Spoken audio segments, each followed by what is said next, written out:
Jeanette Broad Lazer was born in Queens and was the first person in her whole family to be born in the U.S. She has 2 grown children and is married to Sasha, a Russian, Polish, Swedish Jew. Jeanette serves as the Director of Lifelong Learning at Temple Shalom in New Milford, Connecticut. Where are you, Jeanette? I'm looking. There you are. I forgot to ask you how to say this word. So I'm going to, what is it? Caesarea? Okay. This is what she said.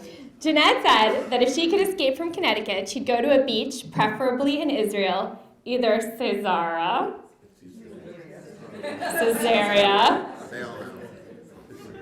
a beach, or Tel Aviv would be fine. She just doesn't want to go on vacation. She wants to go to a place that's home, which is lovely. Please welcome Jeanette Broad. I'm going to help you. Is it okay? Let's see. No, bring it up a little bit. Let me see. Like that? Yep. Does that feel good? Okay, yep. Okay.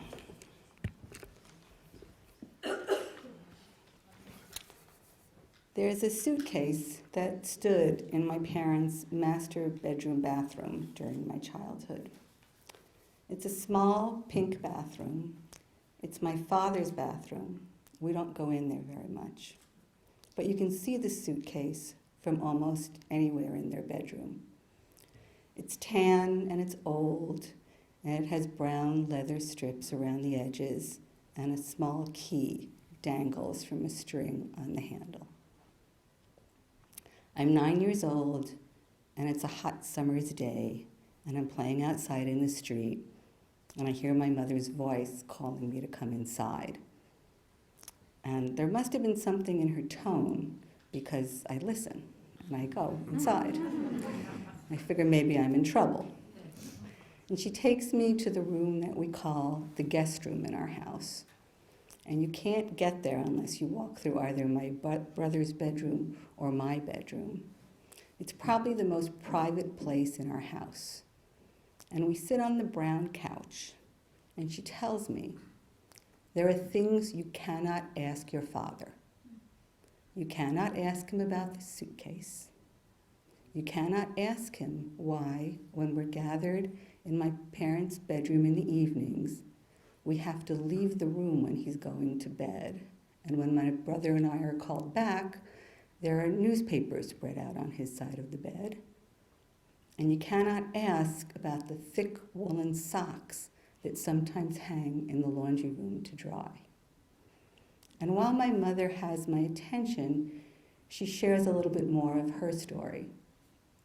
And she takes out the packet of postcards, the ones that live in the clear plastic bag, the ones with the Hitler stamps on them that her parents would send her from Theresienstadt.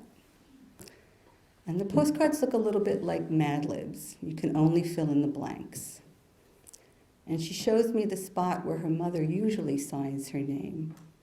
But this time, her mother has written widow, and that's how she knows that her father has died.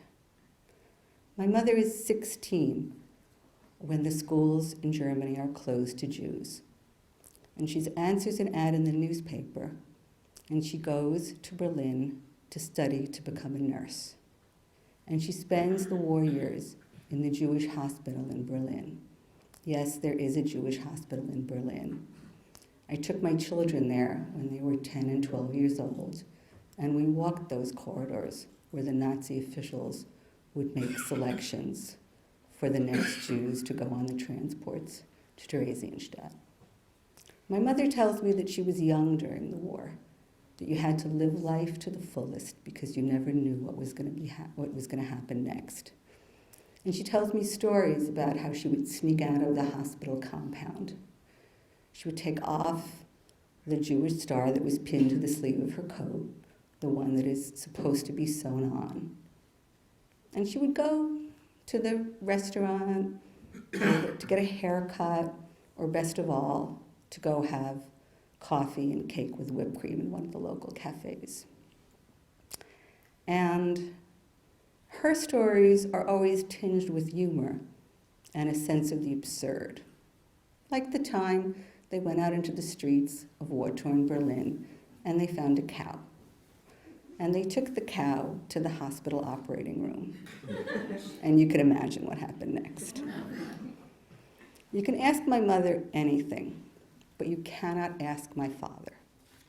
His stories are tinged with history of survival. They're all perfect little vignettes, and they are about horse trading, for example. Like the time he traded his horse for a gun and waited and whistled, and the horse came back to him. And now he has the horse and the gun. When he meets his sister in the Jewish hospital after the war, she wants to know what has happened to their parents. And he says, "Don't ask me, I won't tell you." But the story goes that he saw his parents shot, and he escaped his hometown in Poland to the local woods. And he spent the war years in the woods, fighting with the Russian partisans. And he stays in the local area until the Russian army comes to liberate his hometown. And he liberates his hometown. And, I'm now 25 years old, and I'm sitting Shiva for my father. My mother has died about 10 years earlier. And I can hear his friends telling stories in the living room. And I hear a story that I've never heard before. It's the one about how he ends up in the Jewish hospital. The war is over, and he's reunited with his brother in his hometown.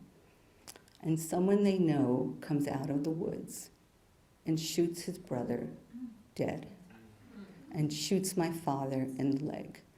And that's how he comes to be in the Jewish hospital.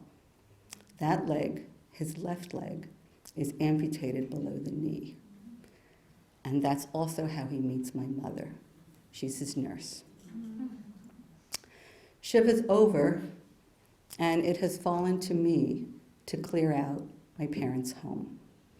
It's a beautiful fall afternoon, and I'm alone in the house. I'm alone with the suitcase.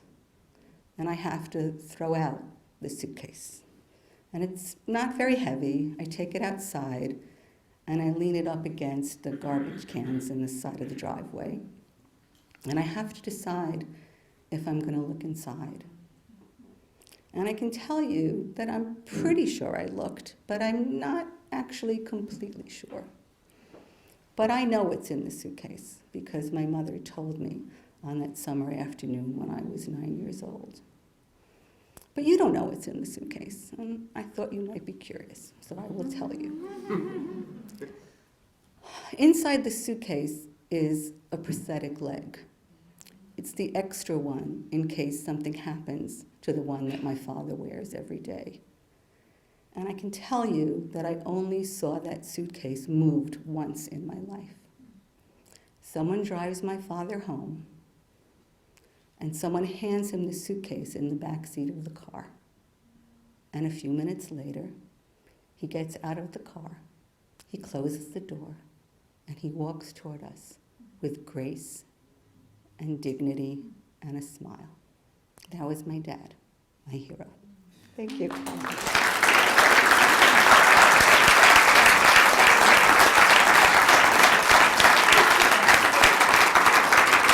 Beautiful job. Beautiful, Jeanette.